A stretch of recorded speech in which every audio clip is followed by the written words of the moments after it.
Mazmur pasal 90 ayat 14. Dengan Allah akan kita lakukan perbuatan-perbuatan gagah perkasa, sebab Ia sendiri akan menginjak-injak para lawan kita. Amin. Terima kasih. Dari Mazmur 60 ayat 14.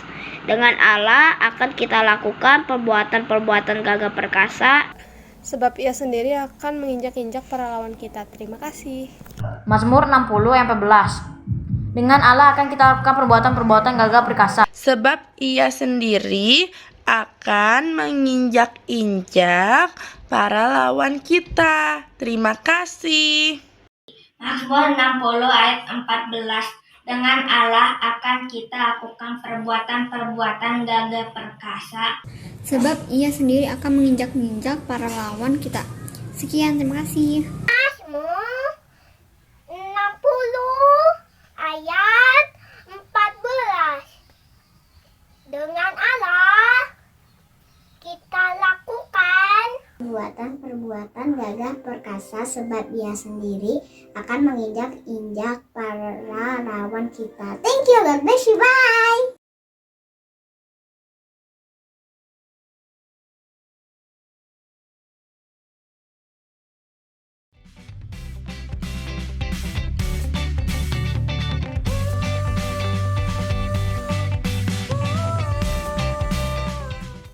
Shalom anak-anak, salam sukacita selalu ya. Nah anak-anak, sebelum ibadah online dimulai, kita akan masuk dalam doa ya.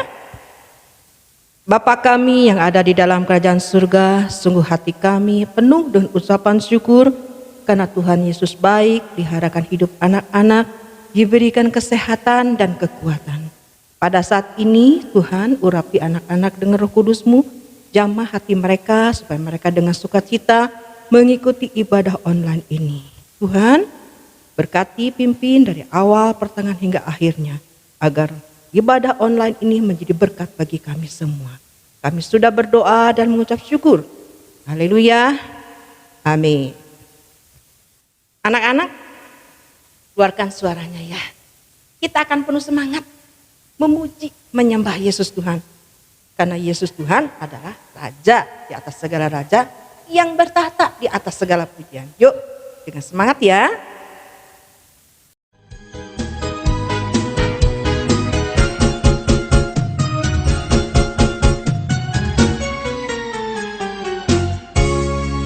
Saya bukan pasukan berjalan, pasukan berkuda, pasukan menembak. Saya tidak menembaki musuh, tapi saya laskar Kristus.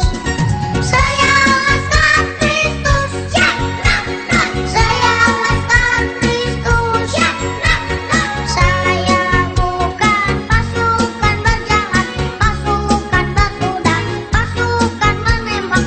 Saya tidak menembaki musuh, tapi saya laskar Kristus.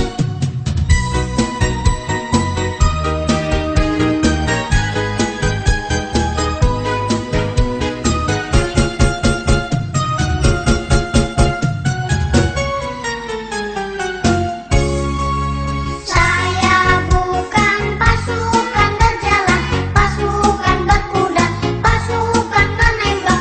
Saya tidak menembaki musuh, tapi saya laskar Kristus. Saya laskar Kristus, ya, nah, nah. Saya laskar Kristus, ya, nah, nah. Saya bukan pasukan berjalan, pasukan berkuda, pasukan menembak. Saya tidak menembaki musuh, tapi saya laskar Kristus.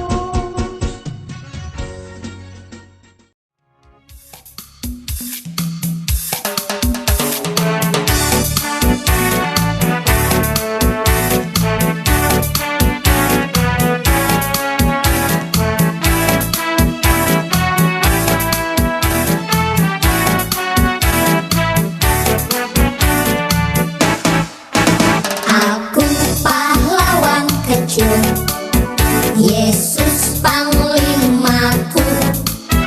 Tuhan dipilih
dari 1 Timotius 4 ayat 12a. Jangan seorang pun menganggap engkau rendah karena engkau muda. Jadilah teladan bagi orang-orang percaya. Ulangi ya. 1 Timotius 4 ayat 12a.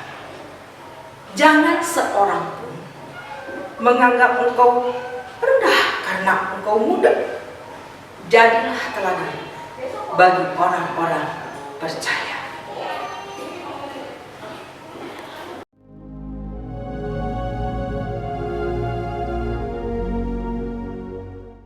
Malaikat Tuhan menampakkan diri kepadanya dan berfirman kepadanya demikian. Tuhan menyertai engkau, ia pahlawan yang gagah berani. Jawab Gideon kepadanya. Tuanku, jika Tuhan menyertai kami, mengapa semuanya ini menimpa kami? Di manakah segala perbuatan-perbuatannya yang ajaib yang diceritakan oleh nenek moyang kami kepada kami? Ketika mereka berkata, bukankah Tuhan telah menuntun kita keluar dari Mesir?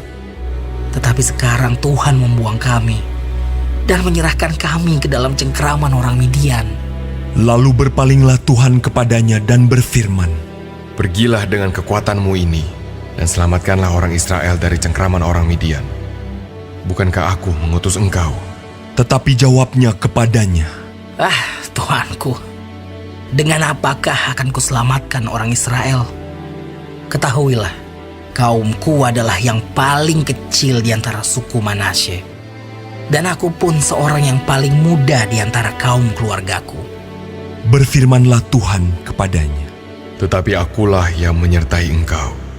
Sebab itu, engkau akan memukul kalah orang Midian itu sampai habis. Anak-anak, pada saat ini Tante akan bercerita tentang firman Tuhan. Anak-anak, bangsa Israel kembali lagi melakukan perbuatan yang jahat di mata Tuhan. Yaitu bangsa Israel menyembah kepada patung-patung, kepada berhala-berhala. Perbuatan bangsa Israel, anak-anak, sangat menyakiti hati Tuhan, sangat mengecewakan hati Tuhan. Sungguh perbuatan bangsa Israel ini jahat di mata Tuhan. Anak-anak, bangsa Israel ini ditawan, ditindas, dikuasai oleh bangsa Midian.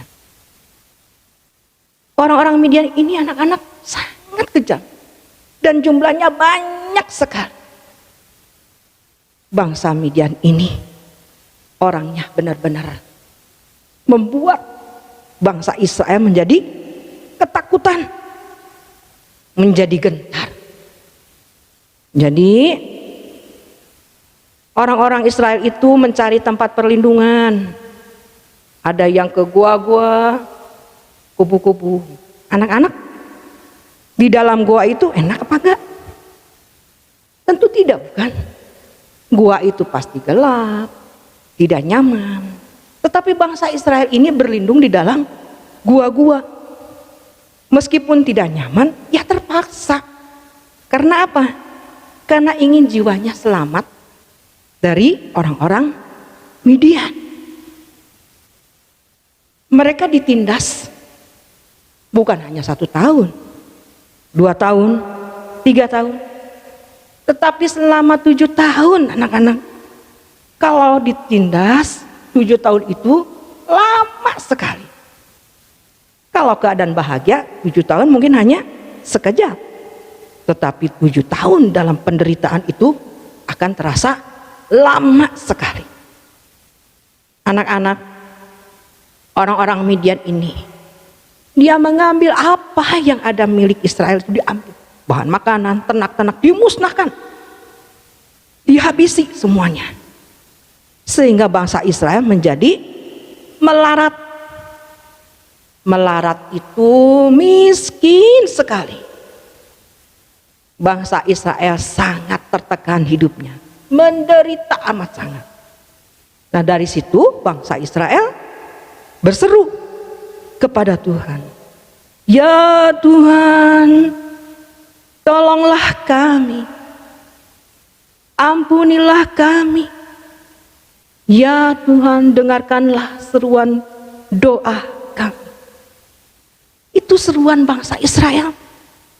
Dia memohon, berseru-seru kepada Tuhan supaya ditolong, diselamatkan. Nah, anak-anak, pada suatu hari ada seorang yang bernama Gideon. Gideon ini di tempat pengirikan gandum. Nah, pada suatu hari ketika Gideon sedang di pengirikan gandum, datanglah seorang malaikat. Dan malaikat ini berkata kepada Gideon, "Gideon, pahlawan gagah berani, selamatkanlah bangsa." Itu yang dikatakan oleh malaikat Tuhan kepada Gideon. Lalu Gideon menjawab, "Apa anak-anak? Saya mah tidak mampu, tidak percaya diri. Saya mah minder, tidak mempunyai pengalaman. Mana mungkin saya bisa menyelamatkan bangsa Israel?" Lalu malaikat Tuhan berkata kembali, "Gideon, ketahuilah, Tuhan akan menyertai engkau.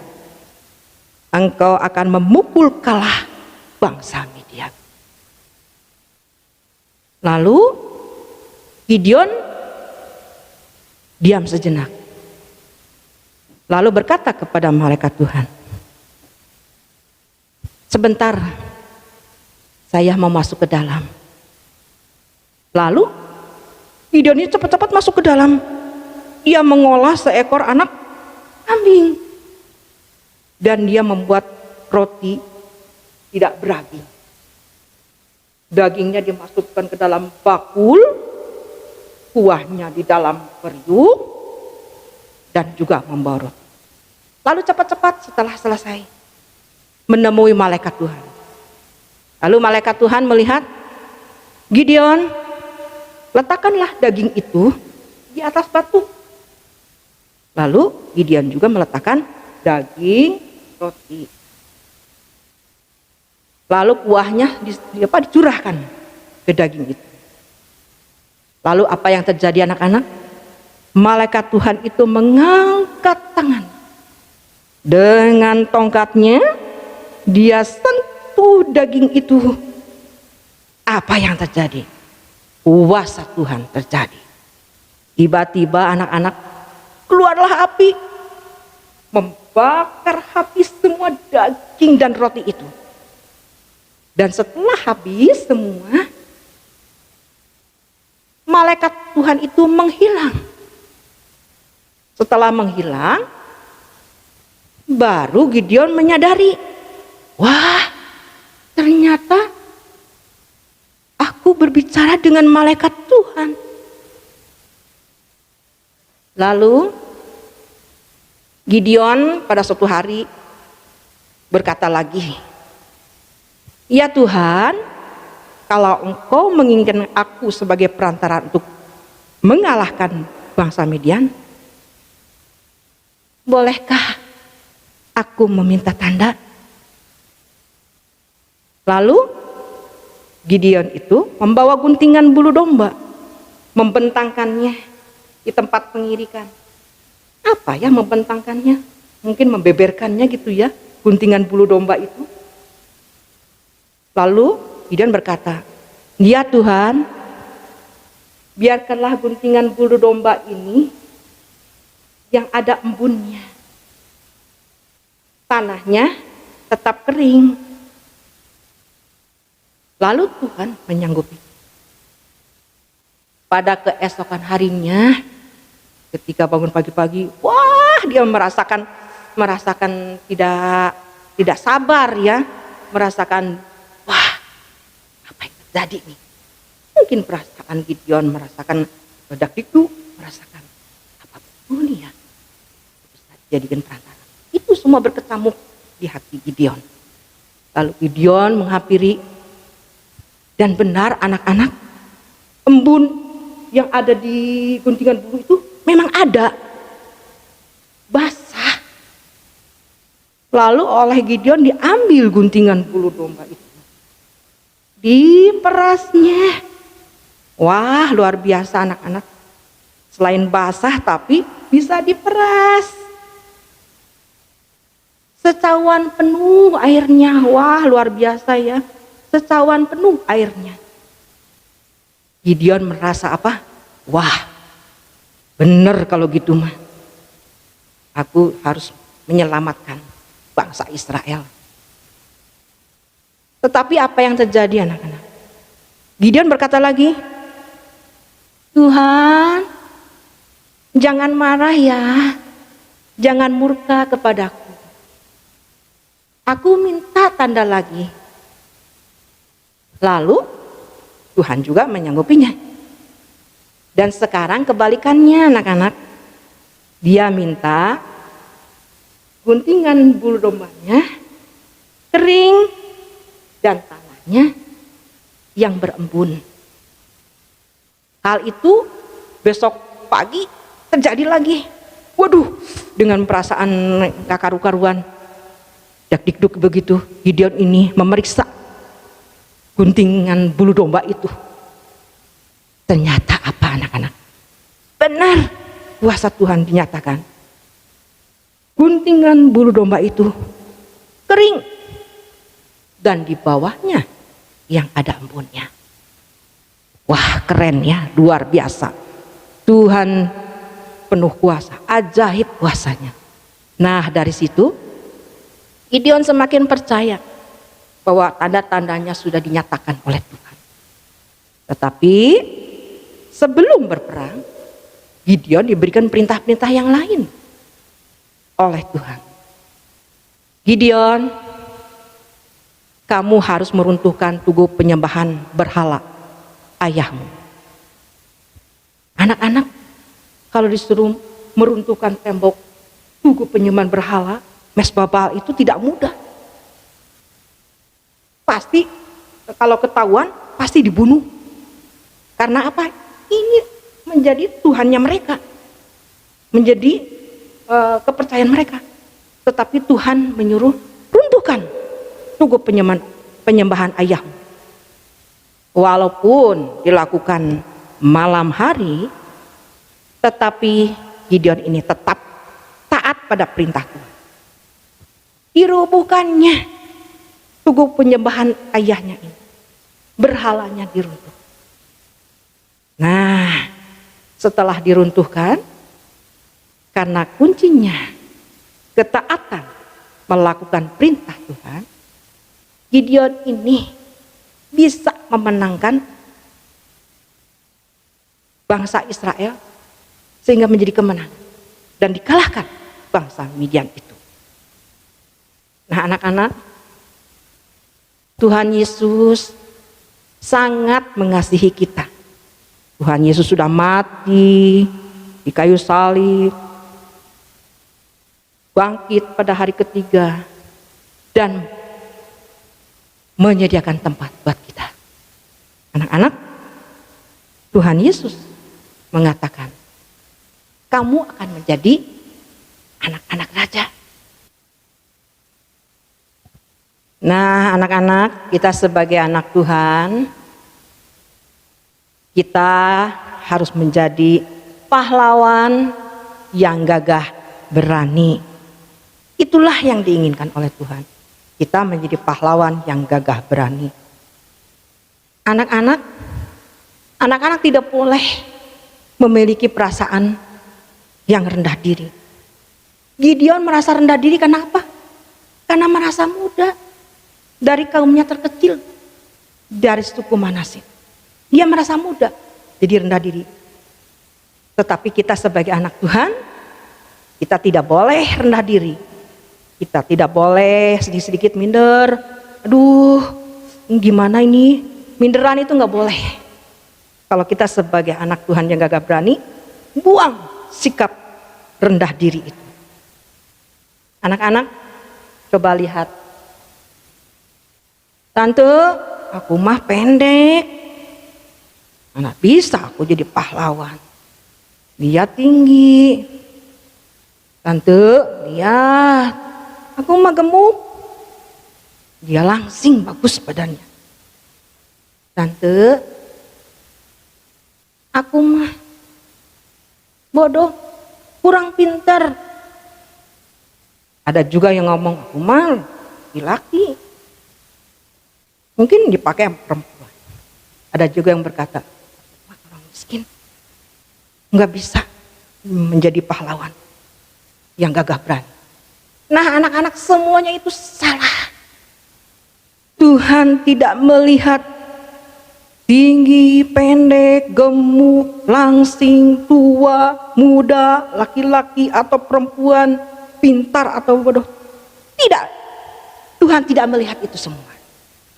Karena apa, anak-anak, ingat nggak? Kita semuanya ini istimewa. Kita semua ini diciptakan berharga di mata Tuhan. Jadi anak-anak tidak boleh rendah diri.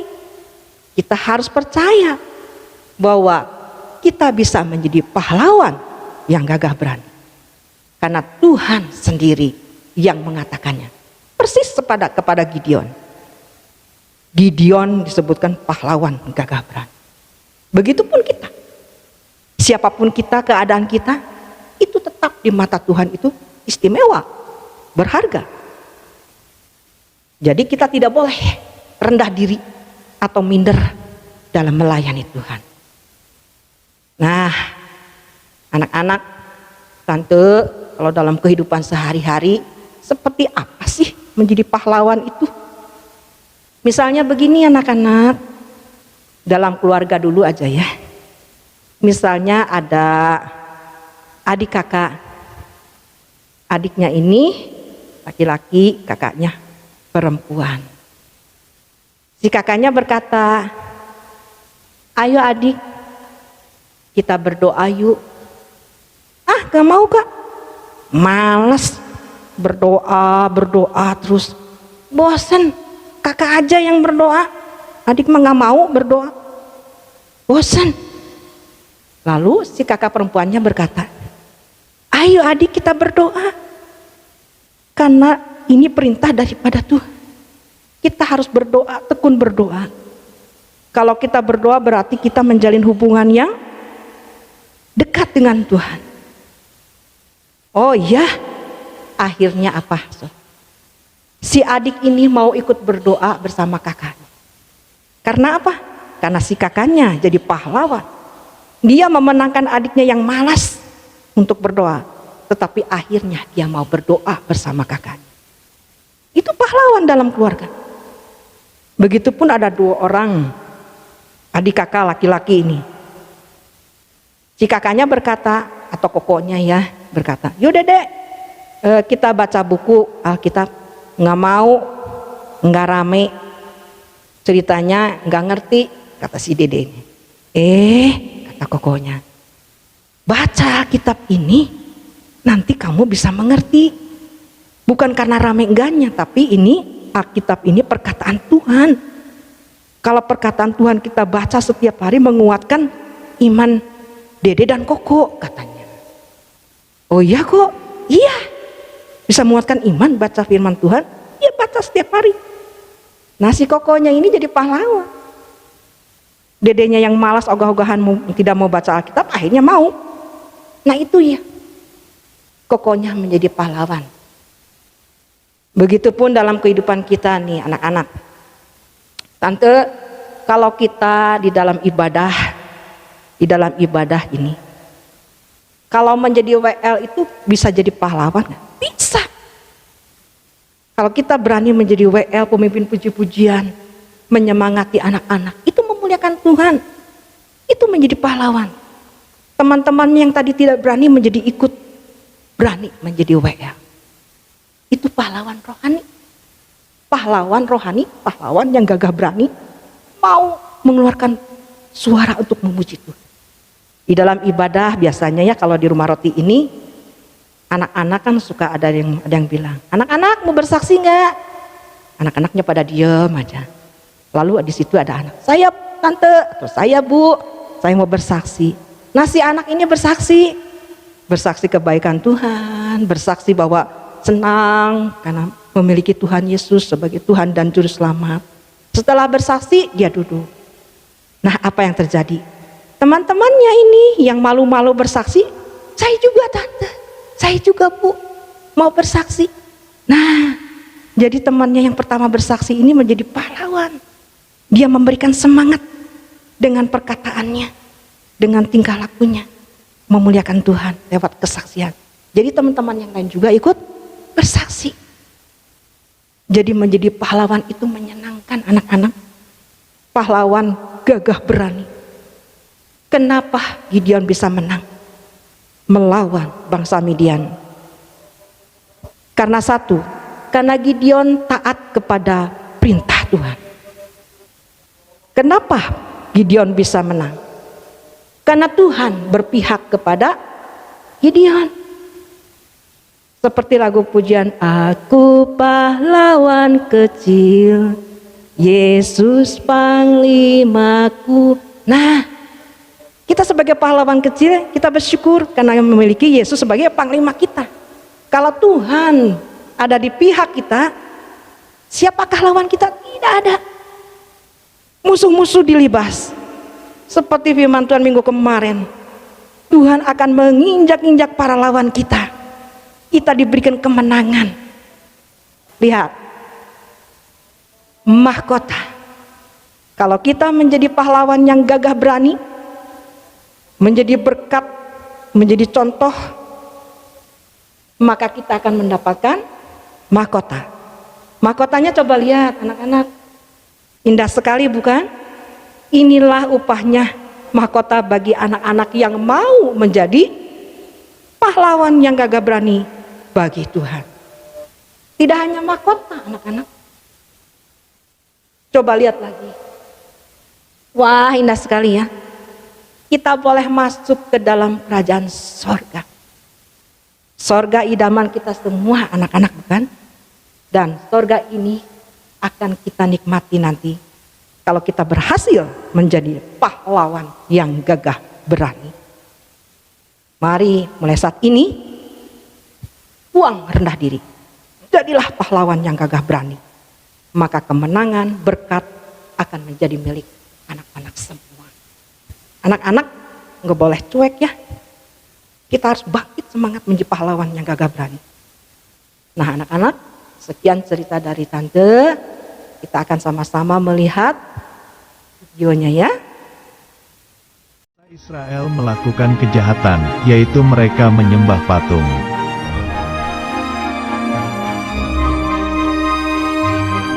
Karena itu, Tuhan tidak menolong bangsa Israel, mereka dikalahkan oleh bangsa Midian.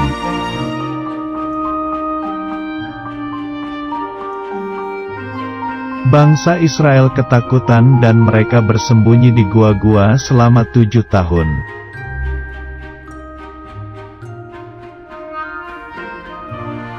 Orang Israel menjadi sangat miskin, akhirnya mereka berdoa minta tolong kepada Tuhan.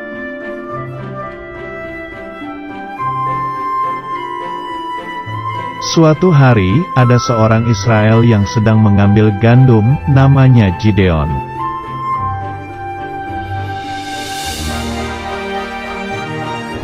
Datanglah malaikat Tuhan berkata, "Hai, Gideon, pahlawan berani, selamatkanlah bangsamu."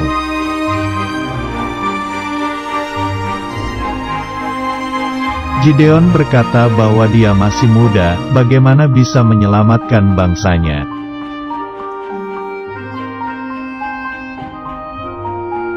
Malaikat itu berkata bahwa Tuhan akan menyertai Gideon.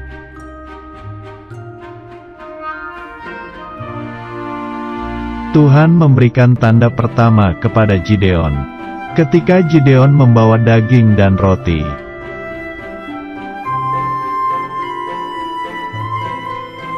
Tiba-tiba daging dan roti itu terbakar. Tuhan menerima persembahan Gideon.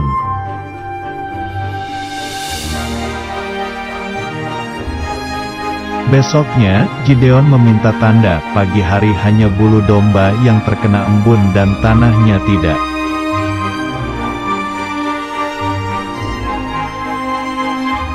Ternyata benar, Tuhan hanya memberi embun di bulu domba saja. Itu tanda kedua.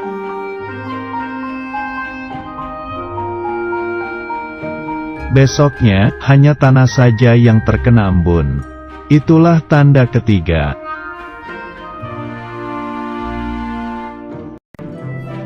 Akhirnya, Gideon menjadi percaya bahwa Tuhan menyertainya menjadi pemimpin perang. Anak-anak, karena ibadah sudah selesai, kita akan tutup dalam doa ya. Bapa kami yang ada di dalam kerajaan surga, sungguh hati kami penuh ucapan syukur, di mana anak-anak sudah mendengar sebagian kecil daripada kebenaran firman-Mu. Biarlah anak-anak boleh benar-benar melakukan firman Tuhan ini, supaya mereka membuang rasa rendah diri dalam hidup mereka, rasa minder, karena itu adalah penghambat. Biarkanlah mereka boleh mengambil sikap menjadi pahlawan yang gagah berani, pahlawan yang dipimpin Tuhan, yang disertai Tuhan.